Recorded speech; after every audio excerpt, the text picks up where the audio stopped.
Ready start.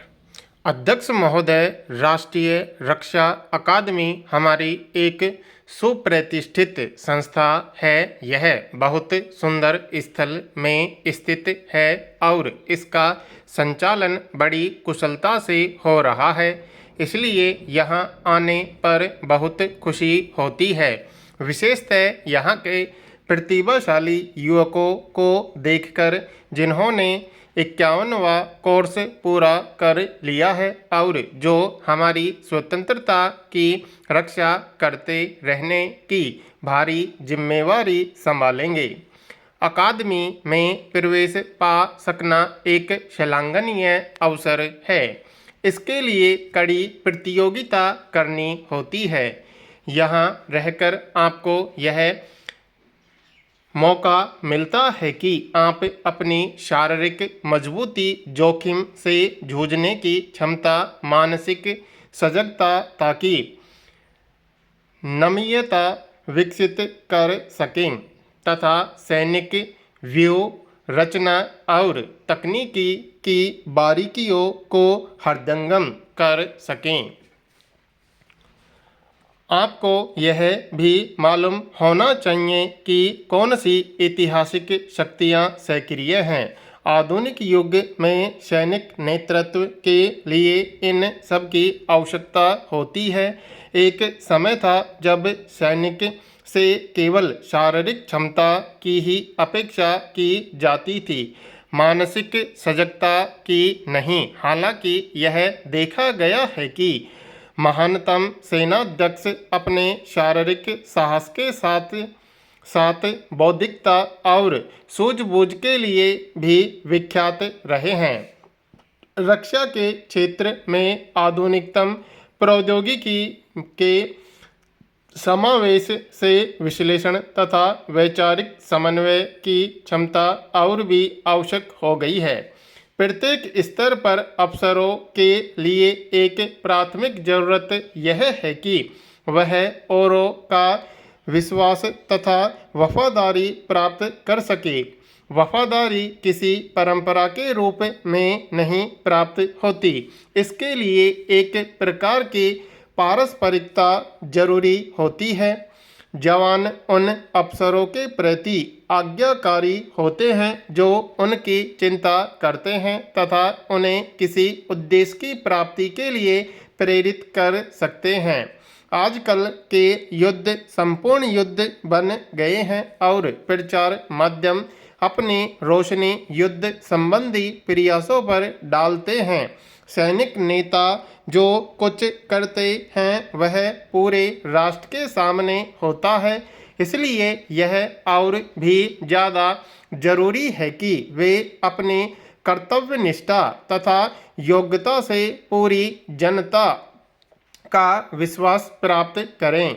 चाहे सैनिक जीवन हो या असैनिक जीवन, उसके नेताओं को विगत के अनुभवों की पूरी जानकारी होने के साथ साथ भविष्य के बारे में भी अवश्य सोचते रहना होगा। जो लोग अतीत की अनदेखी करते हैं उन्हें अक्सर पहले की भूलें दोहराने का दोषी ठहराया जाता है, लेकिन जो भविष्य की परिकल्पना नहीं करना ही अपने आप को दोष के हवाले कर देना है।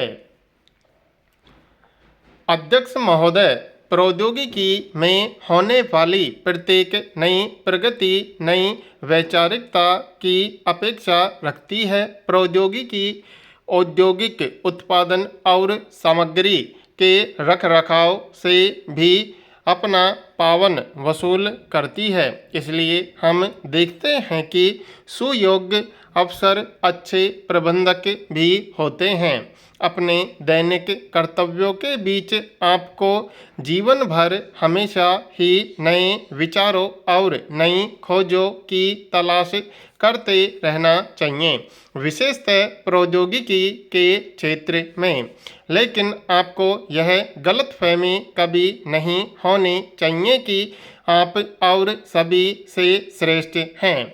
व्यक्ति जितना ही समझदार और अनुभवी होता जाता है, वह उतना ही अधिक सजग होता जाता है कि अभी कितना कुछ और सीखना है तथा जानकारी के स्रोत वे व्यक्ति या परिस्थितियां भी हो सकती हैं जिनके बारे में हमें कोई भी संभावना नहीं दिखाई देती थी।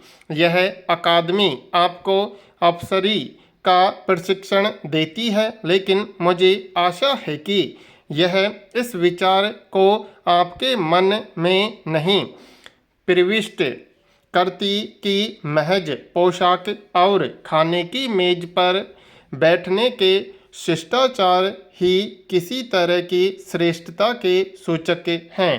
इस ऊपरी चमक दमक से कहीं ज़्यादा महत्वपूर्ण है व्यक्ति का आंतरिक गुण, दयालुता, शिष्टता और ऐसे मूल्यों का समादर जो सर्वत्र उत्तम और उपयोगी माने जा सकें।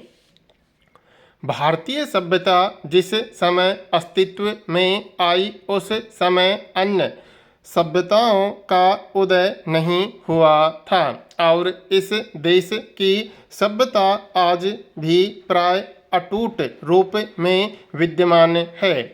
आप यह कभी न भूलें कि इस देश का अस्तित्व इसके लंबे इतिहास में आने वाले सभी उतार चढ़ावों के बीच अगर बना रहा है तो उसका श्रेय उन लाखों करोड़ों भारतीय किसानों और सामान्य लोगों को है जिनकी जड़ें हमारी संस्कृति में बहुत गहराई तक गई हैं। वे हमारी स्वतंत्रता की लड़ाई की रीढ़ रहे हैं और नया भारत उन्हीं के आधार पर समृद्ध बनेगा। सांसारिक दृष्टि से सफल व्यक्ति यह माना जाता है जो सभी परिस्थितियों में अनुकूलता प्राप्त कर सकता है तथा जिसे केवल पश्चिम की ही नहीं बल्कि एशिया और अफ्रीका समेत सभी देशों की संस्कृतियों का ज्ञान तथा जो न तो किसी भी संस्कृति को औरों से हेय मानता है न श्रेष्ठतर और कुछ भले ही बदल जाए, लेकिन जो एक चीज लगातार बनी रहती है वह है साहस। मेरे पिताजी ने मुझे लिखा था, बहादुर बनो और शेष सब कुछ तुम्हें स्वतः मिलता जाएगा। साहस ही अन्य सभी गुणों की नींव है।